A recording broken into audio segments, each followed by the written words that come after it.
مساء الخير يا بنات. النهاردة هنعمل بسلة بالجزر، طبعا بسمة اللي هي جاهزة، وهقول لكم برضو الطريقة اللي مش جاهزة ازاي.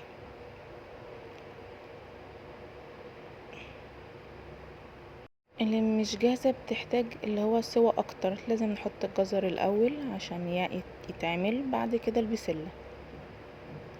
طبعا ده صلصة طماطم انا بفرزها زي ما انتوا عارفين، هسيبها تفك.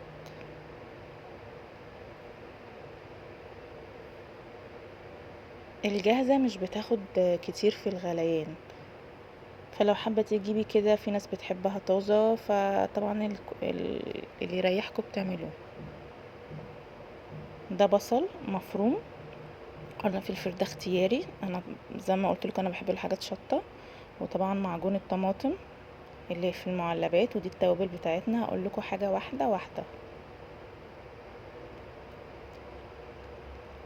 وطبعا 3 فصوص توم كبار، بس انا نسيت احطهم في الفيديو، بس هحطهم معاكم هنا.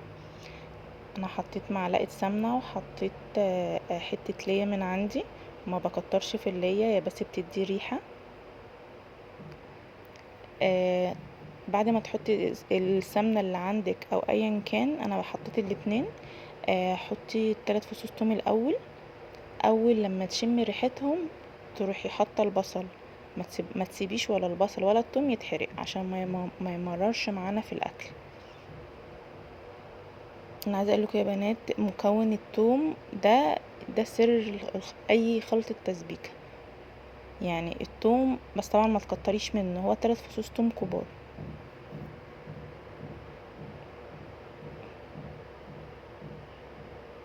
بص، الثوم اول ما بتحطيه بيبقى لونه اصفر، بعد دقيقه ولا دقيقتين هتلاقيه قلب لون ابيض شويه وريحته طلعت، فتروحي حاطه على طول البصل بتاعنا.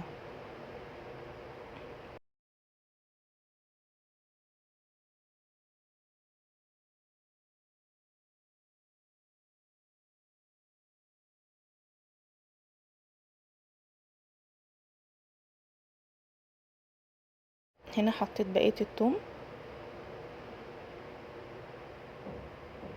بصوا هتلاقوا اللون الثوم ابتدى يغير. تحضري كل حاجة تكون جنبك عشان ما فيش حاجة تتحرق منك.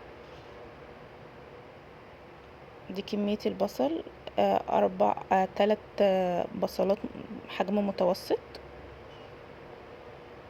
يكون مفروم. طبعا ما تنعمهوش قوي، لازم يكون يعني كأنه قطعة. لو عايزة تعمليه بإيدك تمام.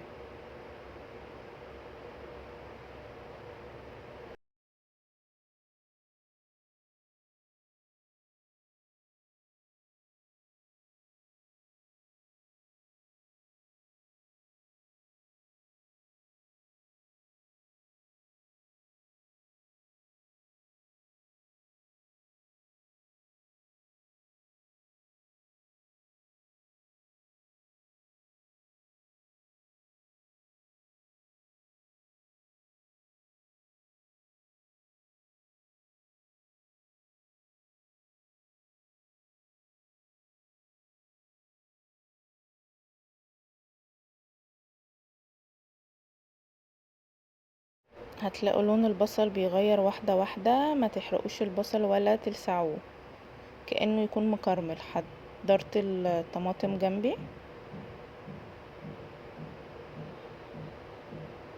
انا بحب افرز الطماطم يا بنات عشان كل حاجة بتكون جاهزة.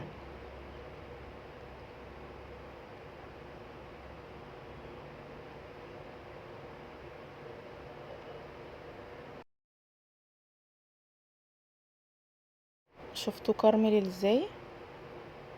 هقلب شوية كمان وهحط الطماطم. احلى حاجة والرجالة بتحبها، التسبيكة بتاعت اي طبيخ لما بتبقى مظبوطة. الرجالة بتحب الاكل جدا لما التسبيكة بتاعتك بتبقى مظبوطة وبتبقى تقيلة.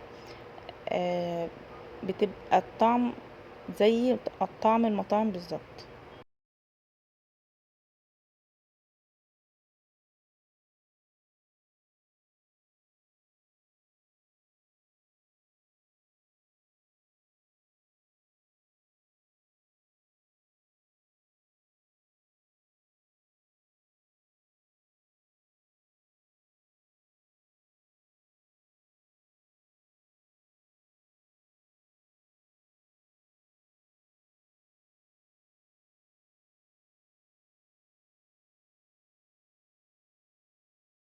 هنحط صلصة الطماطم بتاعتنا،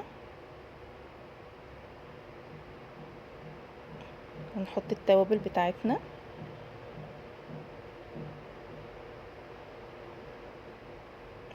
هنا طبعا نوطي النار، لو انتي مفرزاها زي بتوطي النار،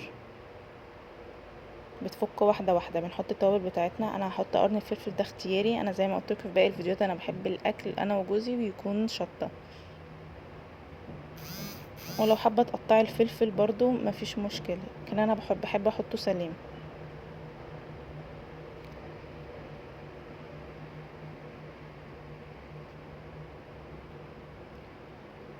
طبعا معلقتين كبار من الصلصه. انا بحب صلصه هاينز يا جماعه، بتكون مظبوطه وحلوه جدا عن باقي ومش بتبوظ زي باقي الصلصه. يعني اي صلصه تفتحي العلبه بتاعتها وتحطيها تيجي تبوظ تلاقي عليها عفن، لكن هاينز الوحيد اللي ما بتعملش معايا كده.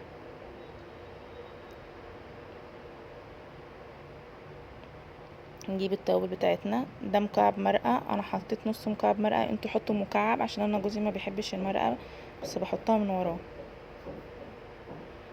بتدي طعم حلو جدا.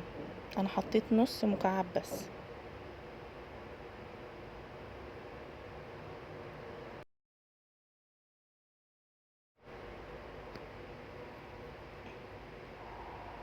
نحط معلقه فلفل اسود كبيره.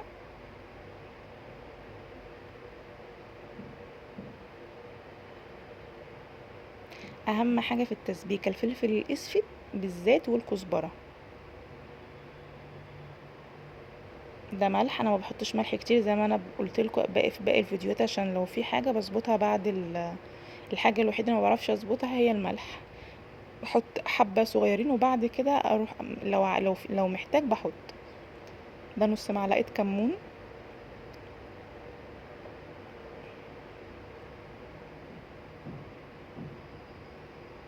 وهنا في الفيديو انا ما صورتش وانا بحط الكزبره. ده شطه طبعا، ده اختياري، زي ما قلت لكم بحب الحاجه تكون شطه. حطوا معلقه ونص كزبره كبيره. انا هنا ما صورتهاش، بس اهم حاجه في التسبيكه الكزبره. صلصه يعني كزبره.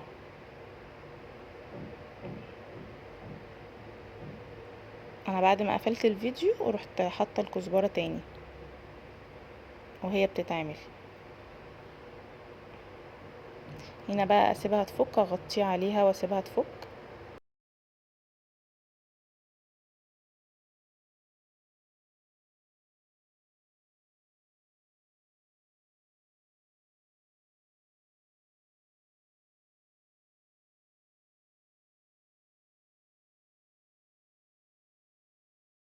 التسبيكه بقى بتاعتك بتبقي شاطره من التسبيكه بتاعتك.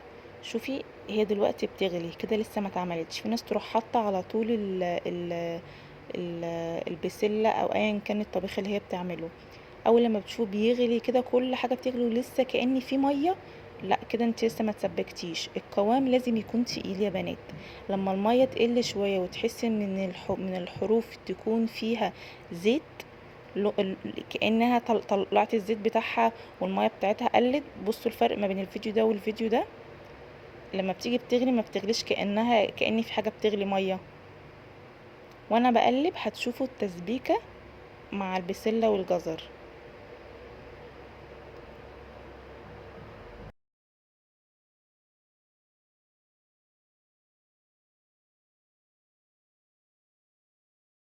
شفتوا القوام اللي طلع مع البسله والجزر؟ هي دي التسبيكه بتاعتك. بس لما بيبقى فيه ميه كتير قوي كده انت لسه ما سبكتيش ال الطبيخ بتاعك. لازم كل حاجه تكون داخله في بعض كده.